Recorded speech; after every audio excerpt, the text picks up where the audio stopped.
ऋषि वचकनु की बेटी गार्गी जन्म से ही अद्भुत प्रतिभाशाली थी। जहाँ बच्चे खेलने में मन लगाते हैं, वहीं गार्गी की रुचि वेद, उपनिषद और दर्शन में थी। छोटी उम्र में ही उसने चारों वेदों का गूढ़ ज्ञान प्राप्त कर लिया था। जैसे जैसे वह बड़ी हुई, उनके भीतर दर्शन की अग्नि और तेज प्रज्वलित हो गई। वह ऋषियों से शास्त्रार्थ करती, जटिल प्रश्न पूछती और उत्तरों से सभा को चकित कर देती।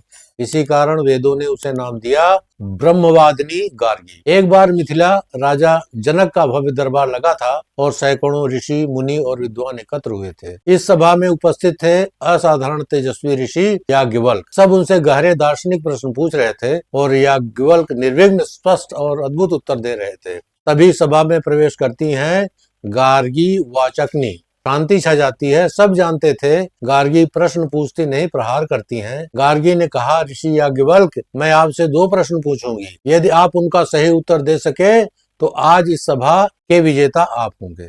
याज्ञवल्क्य मुस्कुराए और बोले, पूछो गार्गी। पहला प्रश्न गार्गी ने गंभीर स्वर में पूछा, वह क्या है जो स्वर्ग के ऊपर है, पृथ्वी के नीचे है, जो स्वर्ग और पृथ्वी के बीच भी है, जो पहले था, अब है और हमेशा रहेगा, और वह किसके आधार पर टिका है? सभा में सन्नाटा छा गया। याज्ञवल्क्य बोले, वह है आकाश। दूसरा और अंतिम प्रश्न गार्गी ने कहा, तो फिर बताइए, आकाश किससे बना है, वह किस पर आधारित है? अब सबकी निगाहें याज्ञवल्क्य पर थीं। याज्ञवल्क्य ने उत्तर दिया, आकाश उस सत्य से बना है जो न बड़ा है, न छोटा, न गर्म, न ठंडा, न प्रकाश है, न अंधकार, न उसकी कोई गंध है, न स्वाद, न आंखें, न कान, न नाक, न शरीर, न मन, न प्राण। उसे न भीतर कहा जा सकता है, न बाहर, न उसका माप है, न सीमा। उसी सत्य के कारण सूर्य चंद्र अपनी राह पर चलते हैं,